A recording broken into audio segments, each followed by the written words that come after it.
কেতিয়াও বন্ধ নোহোৱা ছটা ব্যৱসায়। আপুনি চাকৰি বিচাৰি বিচাৰি ভাগৰি পৰিছে নেকি?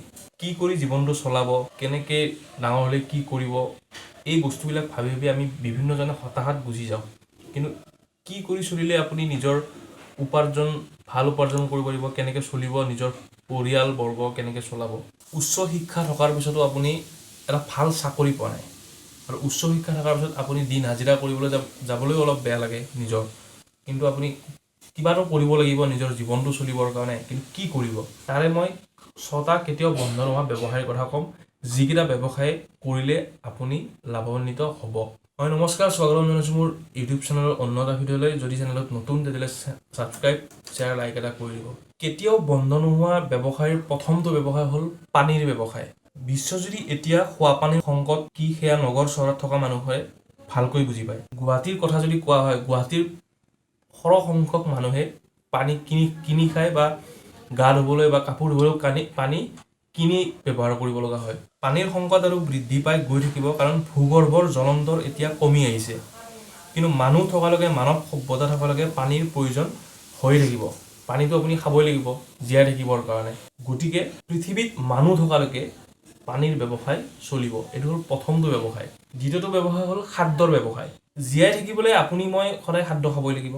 আহাৰ অবিহনে আমি চলিব নোৱাৰোঁ। মুখৰ জুতি বুলিও কথা এটা আছে। আমাৰ অসমতে প্ৰতি 10 কিলোমিটাৰৰ ব্যৱধানত বেলেগ বেলেগ খাদ্যৰ জুতি আছে। জুতি লগাকৈ ৰন্ধা প্ৰতিবিধ খাদ্যৰ বজাৰত চাহিদা আছে। মানুহে ভাল দামী কাপোৰ নিপিন্ধিব পাৰে, কিন্তু পৃথিৱী থকালৈকে নোখোৱাকৈ জীয়াই থাকিব নোৱাৰে। গতিকে খাদ্যৰ লগত জড়িত প্ৰতিটো ব্যৱসায় লাভান্বিত কৰিব আপোনাক। সেইটো হ'ল 2 নম্বৰ ব্যৱসায়। 3 নম্বৰ ব্যৱসায়টো হৈছে কাপোৰৰ ব্যৱসায়। আমাক জীয়াই থাকিবলৈ যেনেকৈ খাদ্যৰ প্ৰয়োজন, আপুনি জীয়াই থাকিবলৈ আপোনাক বস্ত্ৰৰো প্ৰয়োজন। জীয়াই থাকিবলৈ খাদ্য লাগিব, আৰু পিন্ধিবলৈ লাগিব আপোনাক কাপোৰ। নাঙত হয়তো আৰু থাকিব নোৱাৰি। সভ্য সমাজ এখনত জীয়াই আছোঁ যেতিয়া শৰীৰটো ঢাকি ৰাখিবই লাগিব। সেইবাবে আপুনি যিকোনো ধৰণৰ কাপোৰৰ ব্যৱসায় আৰম্ভ কৰিব পাৰে। লাগিলে আপুনি ৰিটেইলিং, হ'লচেলিং নাইবা মেনুফেকচাৰিং যিয়েই নহওক কৰিব পাৰে। আপুনি ডাইৰেক্ট চেলিঙো কৰিব পাৰে। মুঠতে আপোনাৰ বাবে যিটো সুবিধাজনক সেইটো কৰিব পাৰে। কাৰণ এই কাপোৰৰ ব্যৱসায়টো মানুহ পৃথিৱীত যেতিয়ালৈকে থাকিব, এই ব্যৱসায়টো চলিয়ে থাকিব। খাদ্যৰ কথা ক'লোঁ, বস্ত্ৰৰ কথা ক'লোঁ, মানে কাপোৰৰ কথা ক'লোঁ। আৰু এতিয়া 4 নম্বৰ ব্যৱসায়টো হৈছে আপোনাৰ বাসস্থান।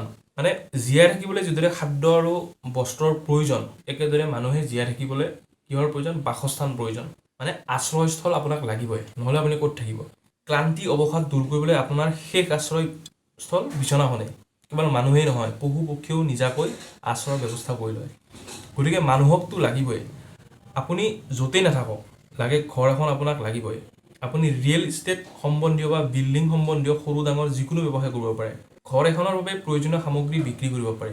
এইটো হৈছে 4 নম্বৰ ব্যৱসায়, আৰু এই ব্যৱসায়টো আপোনাক কেতিয়াও বন্ধ নহয়। 5 নম্বৰ ব্যৱসায়টো হ'ল পৰিবহণৰ ব্যৱসায়, মানে গাড়ীৰ ব্যৱসায়টো। দোকানলৈ যাবলৈ আপোনাৰ সময় নাই, ঘৰতে আপোনাক দি যাব সকলো সামগ্ৰী। অনলাইন শ্বপিং কোম্পানীৰ নিজৰ কোনো উৎপাদিত সামগ্ৰী নাই, কিন্তু লোকৰ বা আন কোম্পানীৰ সামগ্ৰী আপোনাৰ ঘৰত যোগান ধৰাটোৱে অনলাইন শ্বপিং কোম্পানীৰ ব্যৱসায়। অনলাইন শ্বপিঙৰ ব্যৱসায় মানে পৰিবহণৰ ব্যৱসায়। যেনে অলা, উবেৰ, ৰেপিডো বা কেবত আপুনি নিশ্চয় উঠিছে। আজিৰ তাৰিখত অনলাইন এপত চলা কেবৰ ব্যৱসায়ো পৰিবহণৰ ব্যৱসায়। এই কোম্পানীসমূহৰ মালিকৰ নিজা কোনো ফেক্টৰী নাই, কেব এপৰ মালিকৰো নিজা কোনো গাড়ী নাই। এই ব্যৱসায়ত লগাবলৈ কিন্তু চলি থাকে ৰমৰমীয়া ব্যৱসায়, উপাৰ্জনো ভাল। হাজাৰ কোটিৰ ঘৰত উপাৰ্জন কৰে কেব এপৰ মালিকবিলাকে। আৰু আটাইতকৈ শেষৰটো 6 নম্বৰ ব্যৱসায়টো হ'ল স্বাস্থ্যৰ ব্যৱসায়। মানুহ যিমান দিন জীয়াই থাকিব, মানুহৰ বেমাৰ আজাৰ সকলো থাকিবই।